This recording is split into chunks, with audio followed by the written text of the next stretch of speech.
Medical Dialogues, your daily dose of health and medical news. I am Dr. Nandita Mohan, and today we will be talking to the newly elected president of IMA, that is Dr. Sharad Aggarwal. The Indian Medical Association is the largest represented organization of doctors of modern system of medicine in India, which looks after the interests of doctors as well as the well-being of the community at large. Now, it has a membership of over 3.5 lakh doctors spread over 28 state branches, 5 union territorial branches, as well as the local branches in almost all the districts of India. Now, IMA's newly elected president is Dr. Sharad Aggarwal, who is an MBBS MD in Forensic Medicine and Toxicology, as well as an MHA by qualifications. He has been in healthcare leadership for the last 20 years. He is currently the Executive Director and the CEO of JR Group of Hospitals, the National Chairman of IMA Hospital Board of India, the Board Member NABH QCI, the Consultant at the Healthcare Solution. Previously, Dr. Sharad Aggarwal was the National Vice President of IMA Headquarters in 2015 to 2016, the President of IMA UP State in 2014 to 2015, and Honorary Secretary IMA UP State in 2010 to 2012. Now, speaking to Medical Dialogues, we have Dr. Sharad Aggarwal, the President of IMA. Welcome, sir. First of all, heartiest congratulations for achieving this feat. Thank you, Dr. Mohan. So, sir, primarily, if you could tell us a little more about yourself. Our viewers would like to know actually who is Dr. Sharad Aggarwal. I am a MBBS MD. I did MHA, so basically I am for last 24 years. I am in a healthcare leadership role, wherein I involve with the top management, the owners, entrepreneur, to improve the hospital operations. I am responsible for the profit and loss, making strategies, patient-centric, quality, hiring the team, hiring doctors. So this is basically entire job which I am doing for last 20 to 24 years. Associated with the top brand in the India like Max, Medanta, AMRI, Care. So this is Dr. Sharad professionally, but IMA is my passion, and for the fraternity I am working for last 25 years, and that is why I am here in front of you. Thank you so much, sir. It was a very precise description that you gave about yourself. So, as the president of IMA, we all know that you will be leading the largest association of medical practitioners. So, what goals do you have in mind? What do you plan to achieve? If I have to talk about it, what will be your long-term vision? IMA is a continuous process, and we don't come and go like the political parties. So, in IMA, the aims and objectives are defined. We all work toward that thing. And every year a new team comes and a new president comes, and every year the old president goes off. The aim and objectives are for the betterment of the society. How we can help the society, how we can put the awareness among the society for the different the preventive thing of the disease, and definitely for the fraternity. We keep on organizing academic program to increase our knowledge, to keep update the professionals, and at the same time definitely we take care of the interest of our professional also. So that is, if I have to divide in broad line, these are the broad line where IMA works.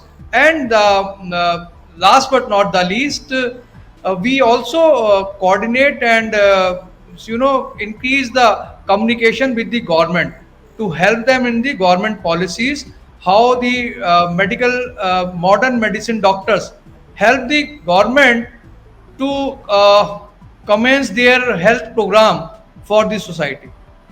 So what are the changes that we're talking about? As in, what changes would you want to bring to the medical fraternity compared to actually what was done previously? A lot of work has been done for so many years at IMA, and lot of work is going to be complete in coming years.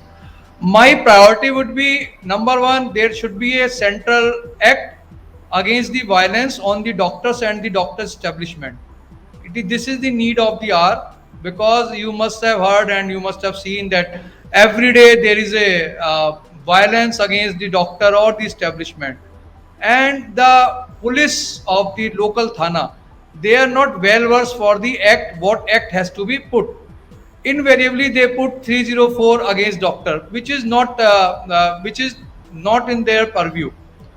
As per wherever there is a medical negligence, they should make a committee, they should they should make a committee of the medical professionals, and then depending upon their report they should act forward. But it has been seen invariably the local police thana, the junior police officer, because of the lack of their knowledge, invariably they put 304, which is not right. Number one, this. Number two, we will pursue the government for making a medical cadre like the other services, administrative services, engineering services, and different services. It's a long pending demand with the government to create a Indian medical services cadre in the India, so that whatever we say there is a need of the doctors in the rural area. So through IMS there is a defined service quality, service parameters, JDs, responsibility, and the perks, so that it will be a more organized system across the country, and one nation, one system can be applied. Right, sir. So I guess all the practitioners will be looking forward to these changes as well. So just to ask you a little bit more in detail, what is your take on medical ethics actually?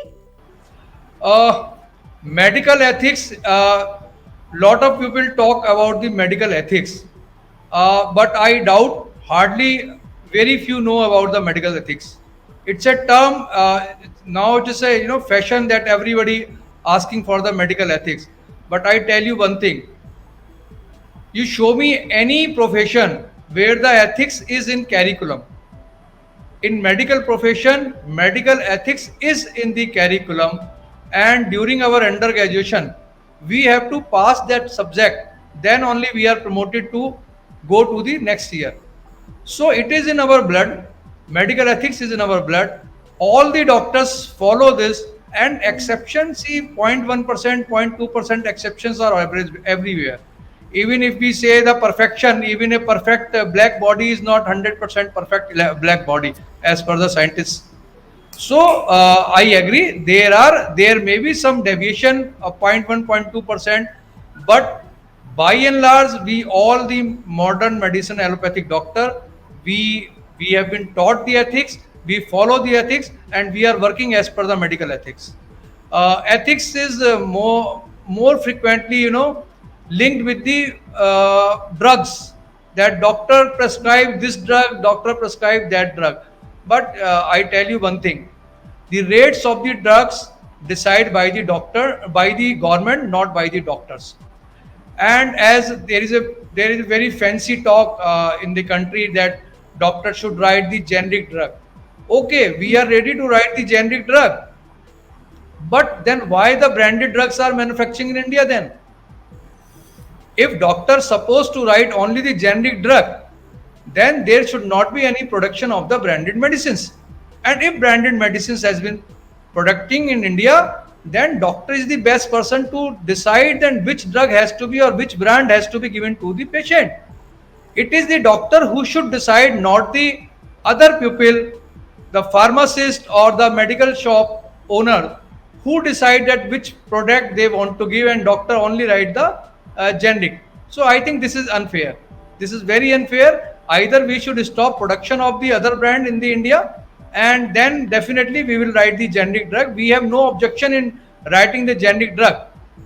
But what happen if drug is not, see, if the bioavailability of the drug by that manufacturer is not proper, then ultimately if patient is not benefited, ultimately blame come on the doctor. Then doctor is treating the patient, and patient is not benefited, not treated.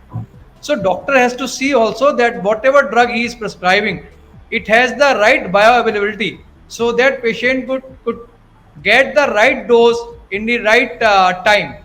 So that is also very important. Very true, sir. So, as we're talking about medical ethics with you, you said it is usually incorporated within us. That is, it is in our system, it is in our blood. So, that you are supposed to follow medical ethics as a practitioner. Now, it is a curriculum based protocol that is usually being followed by every doctor. In spite of every doctor following it, there is still an assault on doctors that happens. Yes, it's a serious issue. It is a concern, and as you know, during COVID, our government, our beloved Prime Minister and Home Minister, they passed an ordinance and to make a punishable offense for the violence against doctor. But it was only during the pandemics and epidemics. So this can be replicated in the routine life also, because if see, the fundamental is the same. If assault on doctors is not acceptable during epidemic, how can it be justified in the normal life? So definitely that is why I mentioned will request our beloved Prime Minister and Home Minister ji to pass it as a act and bring it under IPC, so that everybody should be think 100 times before doing this kind of grievous act on the doctors, and doctor can be freely work for the society, because see, it is the only profession. As you ask me about the ethics, you tell me any profession who works 24 into 7 with the same intensity, same sincerity. So it is only the medical profession who work 24 into 7, and he should be protected. He should feel safe when he is taking any decision. See, if doctor is in two mind whether I should take the serious patient or not, because if God forbid something happened or something went wrong, then there will be violence. So no doctor will take the serious patient, and all the serious patient will be transferred to the government setup. You imagine the situation when private setup start refusing the serious patient just because of the fear of the violence. So violence should be controlled. It is a need of the nation and for the health of the nation. Very correct, sir. If at all anyone has any systemic problem, it's the doctor who actually treats them at the end of the day. So definitely the life of a doctor, if I have to talk about it, it's been very difficult, very harsh, but that's the reality, that the doctors are the foundation of our healthcare system in our, or for that matter, any country for that matter. During COVID, the work we have done, and not only in country, but internationally we were appraised. India was appraised by the WHO, by their COVID management. And this management, who did that management? It is the doctor of India who sacrificed their life. We lost more than 2,000 our friends during COVID while working for the society. There was an era when even the family member, they were not coming near to their near and dear, and it is the doctors and the healthcare worker who were serving the patients. In last 2 years we all have seen. So how can we compare? See, the medical profession is a noble profession. You cannot compare a medical profession to A, B, C, D, any profession. It is absolutely unmatchable profession, and the sacrifice we used to do, I don't think anybody else do. Like the Sena, like the army, they give their life at the border. The same way our doctor friend, they sacrifice their life during COVID. So we should be thankful to those family and those doctor who lost their life during COVID. I don't think much more we need to prove our sincerity, our purity. Everyone has seen during COVID.